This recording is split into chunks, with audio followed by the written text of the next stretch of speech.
There's a man named Qi Lu who grew up in a rural village outside Shanghai, China. No running water, no electricity. Hundreds of kids, only one school teacher. People suffered from deformities from malnutrition. By age 27, he was making the most money he'd ever seen, $7. 20 years later, he's the president of the online services at Microsoft. What changed his life? One question. Qi Lu realized a simple but powerful truth. Whether you're a rice farmer in rural China or the president of the United States, there's one thing we all have in common: 24 hours in a day. He asked himself, will you use this gift the best you possibly can? Qi was hardcore about it. Qi decided to design his own system. He figured out if he cuts down his sleep, he'll have more time than other people. First, he cut 1 hour, then another, pushing himself to sleep just 1 hour a night. Ice-cold showers kept him awake, but the routine was unsustainable. Eventually, he found his sweet spot: 4 hours of sleep. To this day, he's never slept in, never does interviews, because as he sees it, every hour spent on an interview is an hour not spent building something that actually matters. Qi wakes up at 4 a.m., runs 5 miles and is in the office by 6, works 18 hours a day, 6 days a week. At Microsoft, they actually call it Qi time because he works at double the speed. Sounds intense? It's not extreme, it's calculated survival. In hyper-competitive China, Qi found his edge by sleeping 4 hours instead of 8, creating an extra 2 months of productivity each year. Yo, Toggle, I already sleep 4 hours. Yeah, but Qi wasn't at a rave all night, nor was he up at 3 a.m. watching TikTok. Every hour he saved was used for research and books, all pushing him towards one goal: studying in the United States. Now, for those who are still here after skipping out on the urge to find a 3-second hack for instant success, here's the real takeaway. Sacrificing short-term pleasure for long-term gain is the essential theme for every meteoric success story. Qi's discipline gave him the opportunities to be at the right place at the right time. But what does discipline mean? Thanks to the hundreds of self-discipline is actually easy videos, everyone is hyping it up these days, like it's this superpower that makes you go to the gym at 5 a.m. or choose steamed broccoli over pizza with a smile. To them, self-discipline means putting your authentic self on mute, all for the sake of chasing your ideal self. They say it's about doing stuff you don't want to do for some better version of yourself. But does that even make sense? Picture this.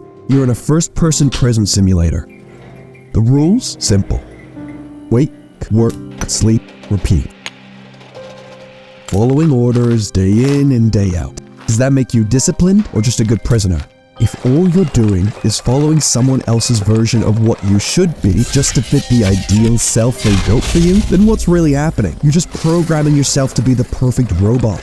The more you ignore what you actually love and try to fit society's mold, the more you'll end up feeling like a resentful, grumpy sidekick in your own story. Not exactly the ideal self you signed up for, right? Self-discipline isn't just about forcing yourself to do stuff you hate. It's more about finding what matters to you and going after that, without becoming your own personal prison warden. I know this because I've lived it. I ignored my love for art and storytelling, studied engineering, and ended up at a high-paying investment banking job, convinced I was on the right path, the one that promised success and respect. But to fit in, I buried my creative side, the part of me that craved storytelling. I kept telling myself that creativity was impractical and that passion was foolish. I believed financial success meant more than a meaningful life, trusting the world knew better than I did. The squeaky clean office, the endless numbers, every day I was straying further from the part of me that lived for creativity. But ignoring that pull came at a cost. I lost touch with my instincts. My creativity, desperate for expression, clashed with the rigid structure of investment banking.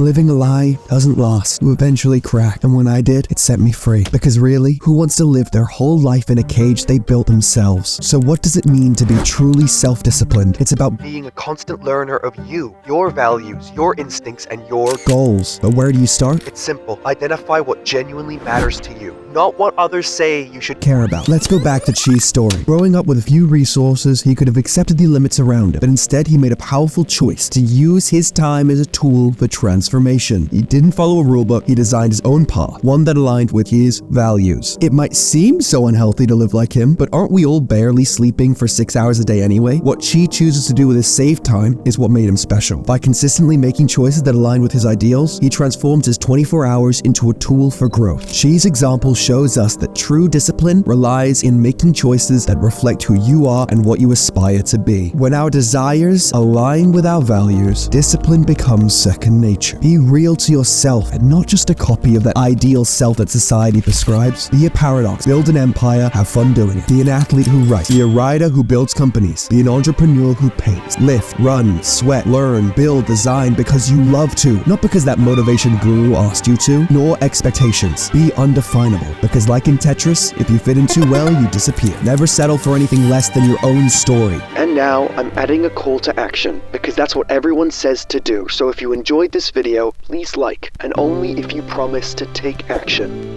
Subscribe. Now get out of here. No more scrolling.